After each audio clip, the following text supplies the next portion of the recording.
Between the great travel destinations of Asia and Europe lies a region that almost no one knows, let alone understands.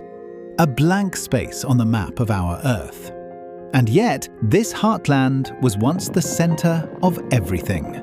The place where the greatest trade route in history crossed. Here, 5 countries come together, 5 worlds, each with a face entirely its own. From endless steppes to glaciated 7,000-meter peaks. From a lake that never freezes to a fire that never goes out. What makes this forgotten region one of the last true adventures of our time, you will discover in today's episode. The Wonders of Central Asia.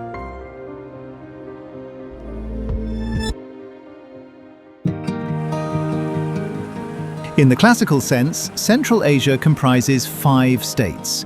More than 75 million people live in this region, which taken together is larger than the entire European Union, and yet ranks among the most sparsely populated corners of the Earth.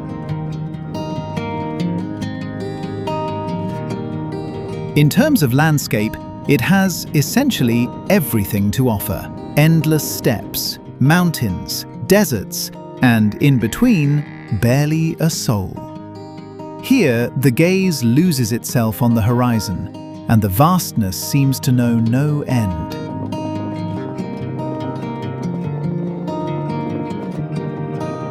Above all, however, this region is the heartland of the historic Silk Road. Cities like Samarkand and Bukhara were once fabled metropolises, richer and larger than most capitals of Europe. For centuries, an invisible ribbon stretched through this land. Along it traveled silk and spices, gold and ideas, from China to the Mediterranean. Caravans crossed deserts and passes, and at their junctions, cities like Samarkand and Bukhara grew into the wealthiest in the world.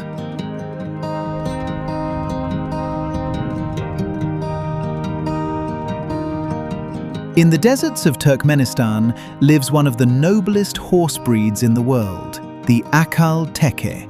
For thousands of years, these animals have accompanied the people of this region. Their coat carries a metallic sheen that shimmers in the sun like liquid gold.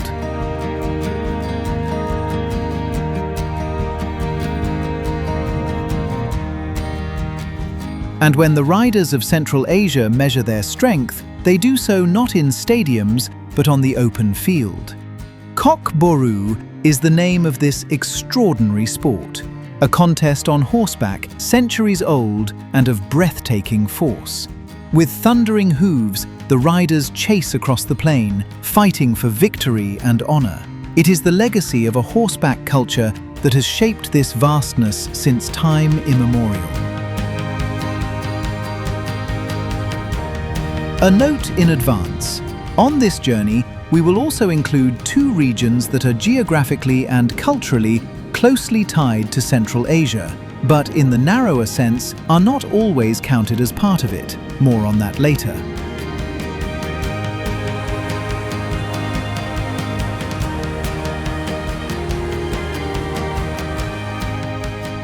We begin our journey in Kyrgyzstan. No country embodies the wild, untouched side of Central Asia quite like the land of the Celestial Mountains. More than 90% of the country lies above 1,000 meters, and even today, many Kyrgyz live in summer as nomads in their yurts on the high pastures. It is a paradise for anyone seeking mountains, silence, and true vastness, and visually, perhaps the most rewarding country in the entire region.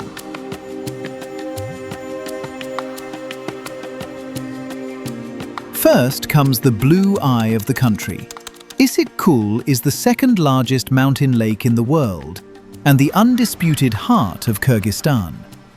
Although it lies at over 1,600 meters and is ringed by snow-capped peaks, it never freezes even in the bitterest winter. Its name means simply warm lake. The slightly salty water shimmers in a blue so intense it seems almost unreal, framed by the white ridges of the mighty Tian Shan.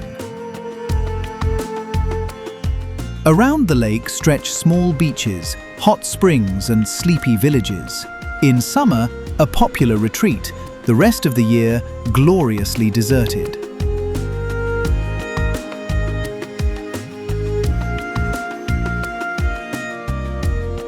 On the eastern shore of the lake lies Karakum, the gateway to the mountains.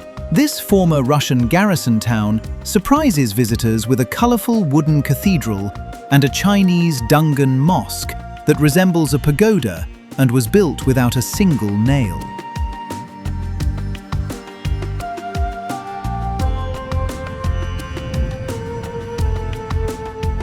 Above all, Karakum is the starting point for hikes into some of the most beautiful high valleys in the country, where crystal-clear mountain rivers rush through endless fir forests. In winter, the region even transforms into a small but charming ski area.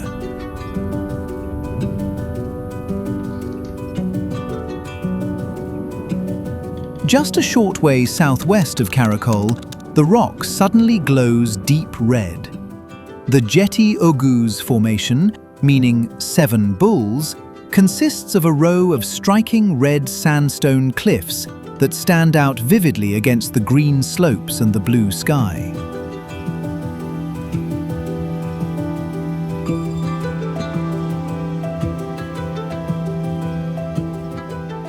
A nearby formation bears the evocative name Broken Heart, and around both swirl ancient Kyrgyz legends of love and jealousy.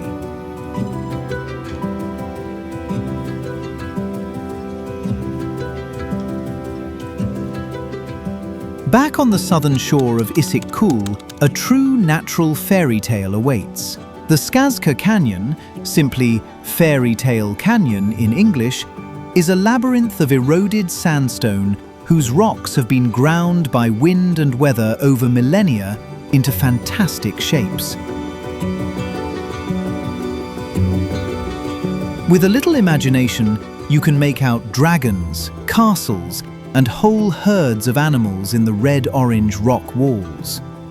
Climbing through this storybook landscape, you understand at once where this place got its name.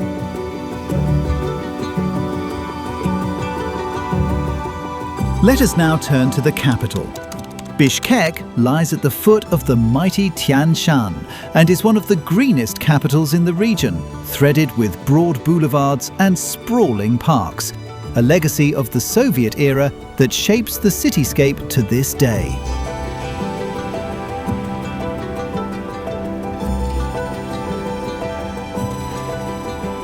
At the center beats the political and symbolic heart of the country. On the wide Ala-2 square, the national flag flies from a colossal mast, guarded by soldiers, and before it rises the imposing statue of the hero Manas, the central figure of the Kyrgyz national epic.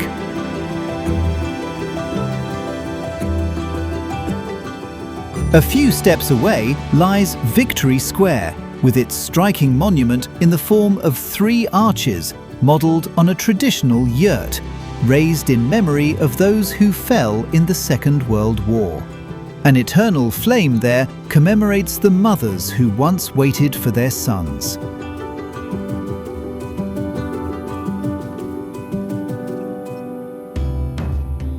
Among monumental administrative buildings, equestrian statues and quiet fountains, a capital reveals itself here that proudly unites its nomadic past with its Soviet heritage.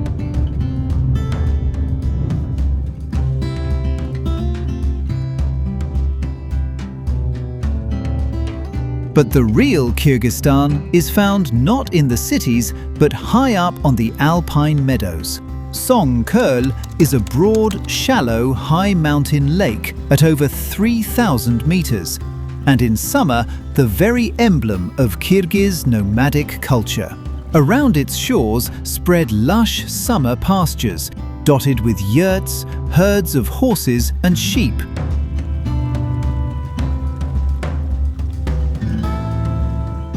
Here you can stay with nomad families, taste fresh mare's milk, and witness a night sky almost overflowing with stars. Electricity, roads, mobile signal, all of it stays far behind. Here, an originality still reigns that has few equals anywhere in the world.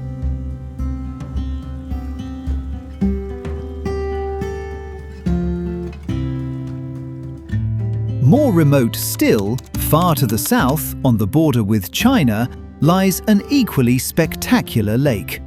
Unlike many mountain lakes, Kyzylkum is astonishingly young. It formed only in the 1980s, when an earthquake triggered a vast landslide and dammed a river.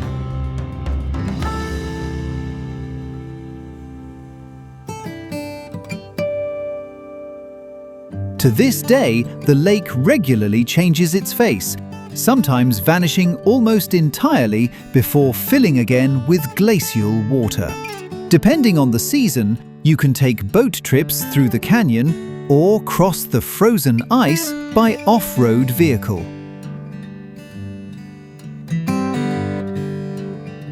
Anyone who makes it this far is rewarded with one of the most pristine settings in all of Central Asia.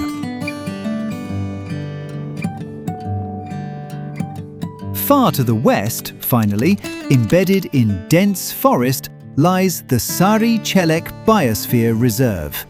Unlike the barren high mountain lakes, this deep blue lake is surrounded by lush forests of wild walnut trees, a rare patch of rich green in an often arid land, protected by UNESCO as a significant natural heritage site.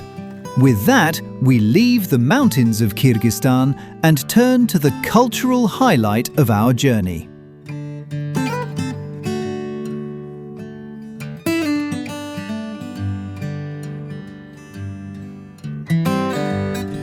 If any country carries the soul of the Silk Road within it, it is Uzbekistan.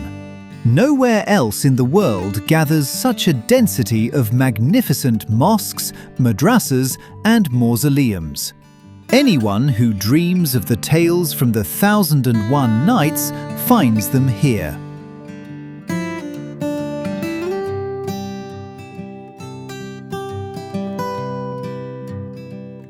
Let us begin with the most resonant name in the entire region, Samarkand.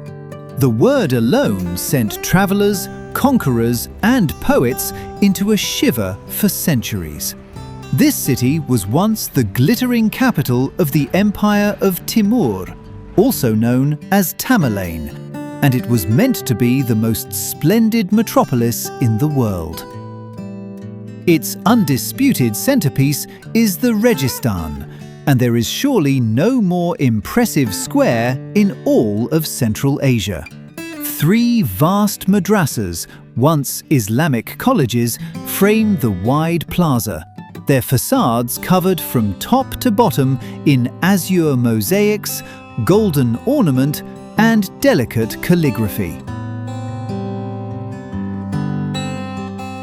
Especially in the evening hours, when the setting sun sets the tiles aglow and the buildings are gently illuminated, the Registan feels like a gateway into a long-vanished golden age.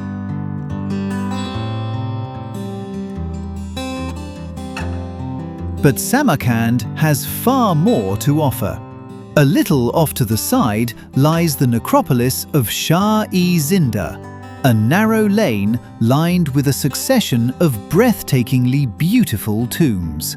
The density and luminosity of the tiles here is so overwhelming that many visitors consider this the most beautiful place in the whole city.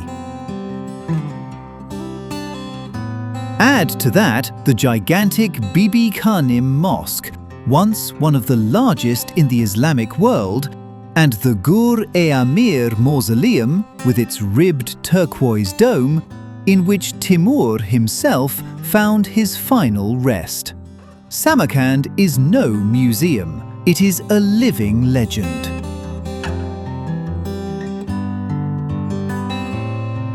What makes Samarkand so unique is this constant contrast of grandeur and detail. From afar, the vast domes and portals overwhelm, rising turquoise against the often cloudless sky. Step closer, and the eyes lose themselves in infinitely fine patterns of stars, blossoms, and inscriptions laid by hand from thousands of tiny tiles. More than 2 millennia of history have left their mark here, from Alexander the Great through the Arab conquerors to Timur, who led the city to its immortal splendor.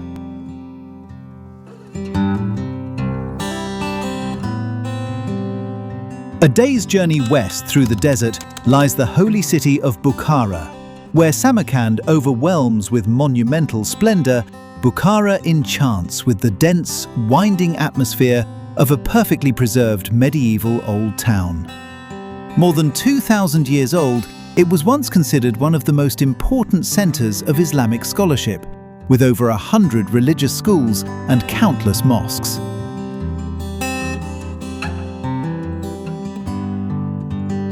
Here you happily lose yourself in the narrow lanes, past old trading domes, where carpets, silk and spices were traded centuries ago.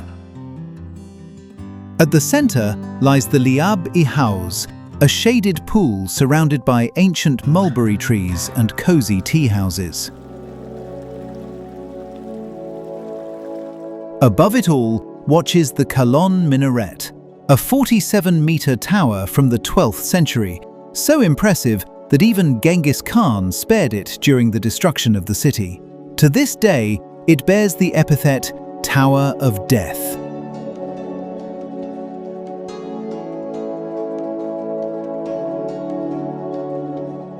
What makes the Uzbek cities so special, beyond their sheer beauty, is the hospitality of their people. In the bazaars, you are offered tea. In the tea houses, freshly baked flatbread steams, and everywhere the air smells of plov, the national dish of rice, lamb, and carrots. The Silk Road lives on here, not only in the buildings, but in every market, every conversation, and every meal.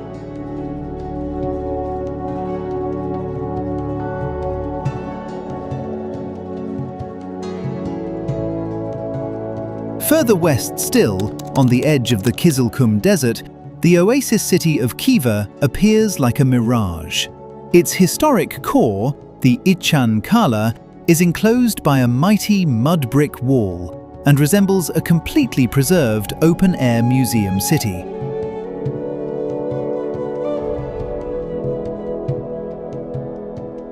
Anyone who wanders the almost deserted lanes in the early morning or at dusk feels transported back centuries into the age of caravans and slave markets.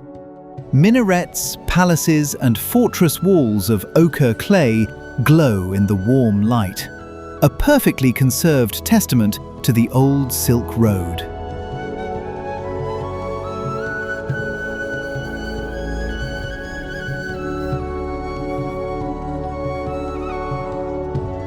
But Uzbekistan can also be modern.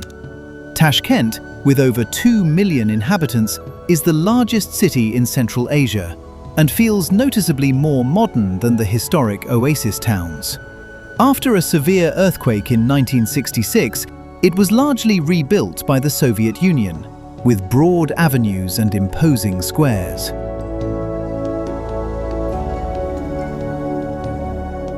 Among Tashkent's many museums, the Amir Timur Museum stands out above all. It transports visitors into the golden age of the Timurid Empire and tells the story of a ruler whose conquests left a lasting mark on the history of Central Asia.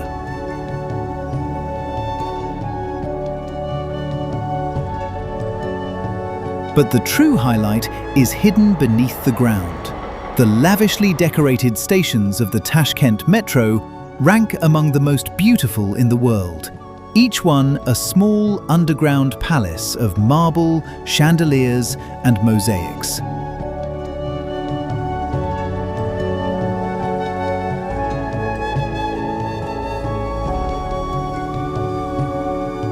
Yet Uzbekistan also holds one of the region's saddest lessons. The Aral Sea was once the fourth largest inland lake on Earth. Today, it has almost entirely vanished.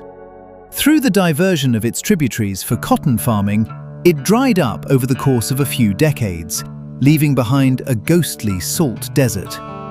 Where fishing boats once sailed, abandoned shipwrecks now rust in the sand, miles from the nearest water.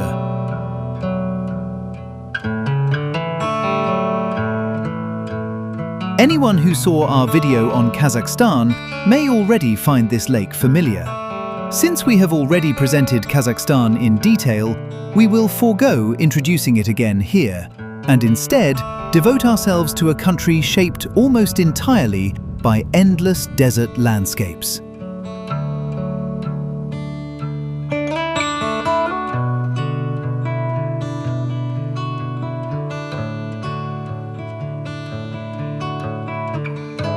Few countries in the world are as sealed off and mysterious as Turkmenistan. Travel is possible only with a visa, and usually only with an escort. But anyone who makes it into the country discovers a surreal blend of extravagant architecture, endless desert, and one of the most spectacular natural phenomena on Earth.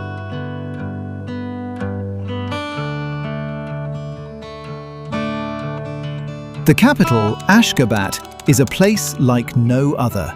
Completely rebuilt after a devastating earthquake, the regime made a city of pure white marble rise from the desert floor. It holds the world record to this day for the highest density of marble buildings anywhere. Golden statues, monumental memorials, and gigantic, often deserted boulevards lend it an almost unreal, futuristic aura.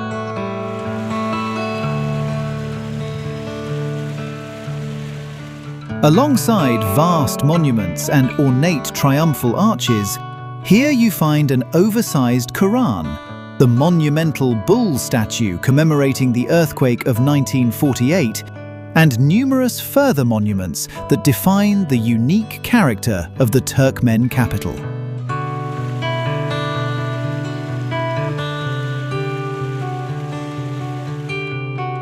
Quite different is the nature in the west. Near the Caspian Sea, the rock strata of the Yangikala Canyon glow in pink, red, and white. The remains of an ancient seabed that, in the evening light, resemble the surface of an alien planet.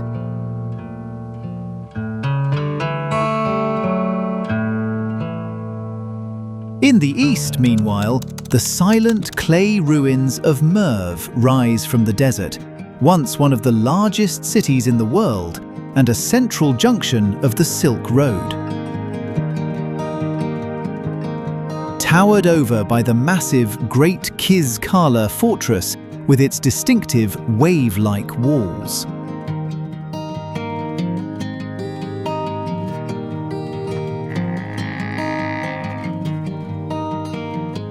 Most of the country, however, is taken up by the Karakum, the Black Desert. And in the middle of this hostile vastness hides Turkmenistan's most famous landmark, the Darvaza gas crater. Reverently called the Gates of Hell by travelers, it is a roughly 70-meter wide hole in the desert floor in which flames have been blazing without pause for over 5 decades.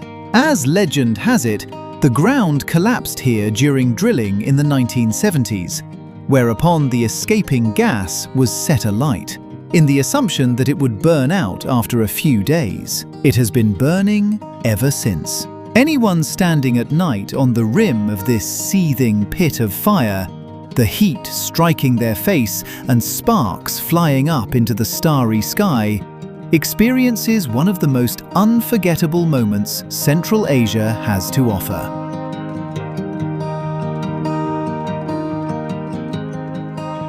Back into the high mountains and into the highest of them all. Tajikistan is the poorest country in the region, But in terms of landscape, perhaps the most spectacular. More than half of its territory lies above 3,000 meters. The backbone of the country, and one of the most legendary road trips in the world, is the Pamir Highway. As the second highest long-distance road on Earth, this rough track winds over dizzying passes of more than 4,600 meters.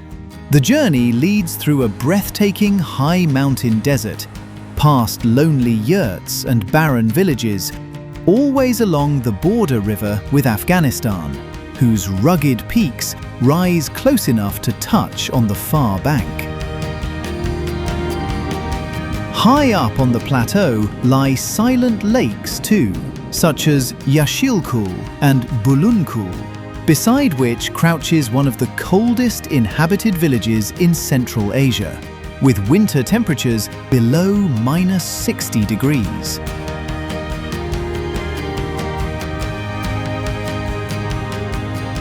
Those who prefer a little more green will find the Shan Mountains in the west, a paradise for hikers. Among rugged peaks, countless mountain lakes glitter here in every conceivable shade of turquoise and emerald.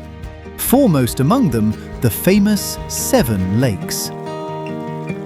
The entire eastern part of the country, in turn, belongs to the vast Pamir National Park, a UNESCO World Heritage Site where rare animals such as the shy snow leopard and the mighty Marco Polo sheep still live.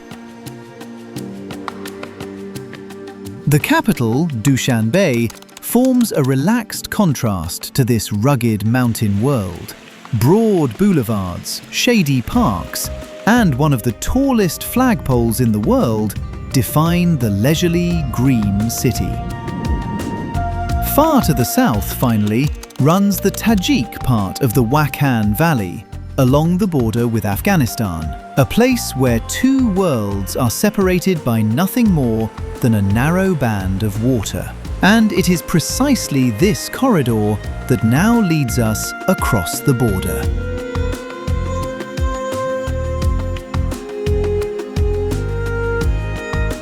Afghanistan is geographically usually counted as South Asia or the Middle East, and is not among the classical 5 states of Central Asia. Yet its north shares the history, the peoples, and the landscapes of the region so closely that a journey through the heart of Asia would remain incomplete without this glance. A word in advance. For Afghanistan, there is sadly a clear travel warning today. We regard the country here purely as onlookers from afar.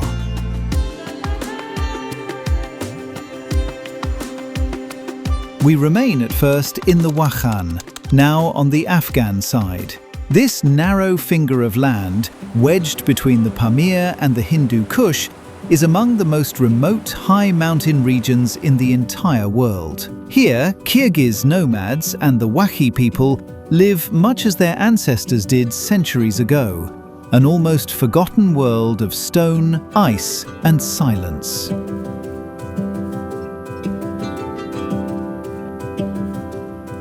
Deeper inland hides what is perhaps Afghanistan's greatest natural wonder, the Bandi Amir National Park, a chain of deep blue lakes separated by natural dams of mineral rock, glowing in unreal contrast to the dusty cliffs all around.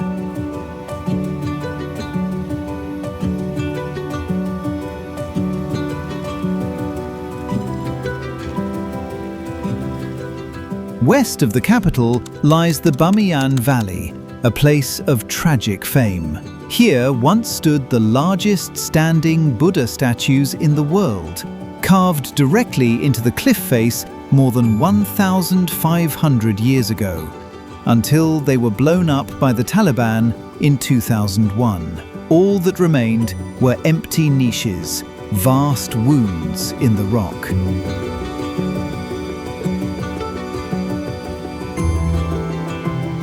In the north of the country, finally, shines what is perhaps the most beautiful building in Afghanistan, the Blue Mosque of Mazar-i-Sharif, entirely covered in luminous turquoise tiles and swarmed by hundreds of white doves.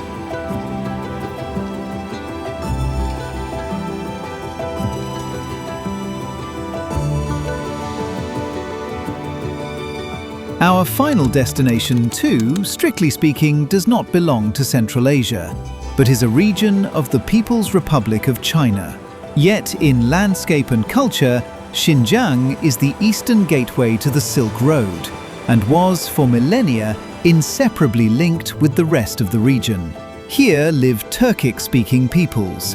Here stretch on the same deserts and mountains we have already crossed, only beyond the Chinese border.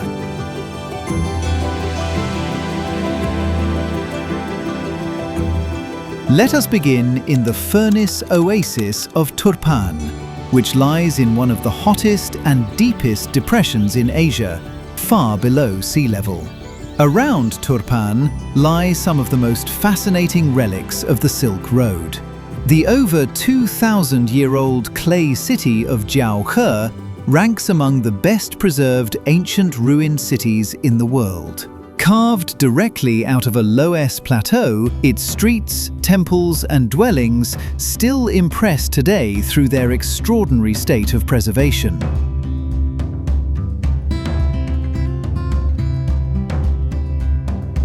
Nearby, the green Tuyok Valley, with its Uyghur clay houses, grapevines and centuries-old traditions, forms a striking contrast to the surrounding desert landscape. Turpan was once a central trading hub of the Silk Road, and its ancient ruined cities bear witness to this day.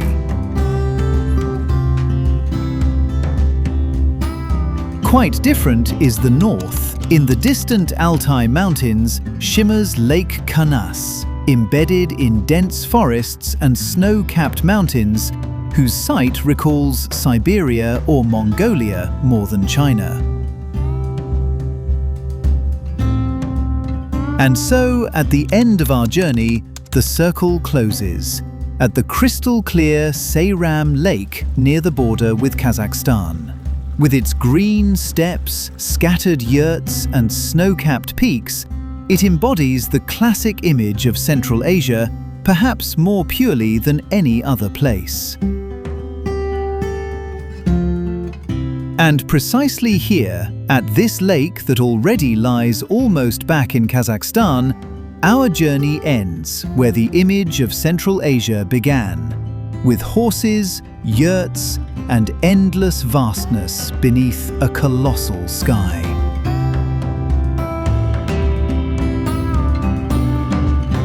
So what unites these different worlds at the heart of the Silk Road? Well, all of it. The ancient carpet of deserts and glaciers, of blue domes and nomadic freedom, woven over thousands of years along the greatest trade route in history. The greatest wonder lies in the fact that all of it could be preserved to this day, far from the well-trodden paths of the earth.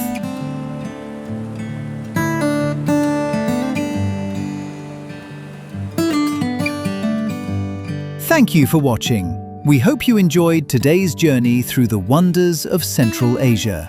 If you did, feel free to leave a like and subscribe so you don't miss any future videos. Until next time.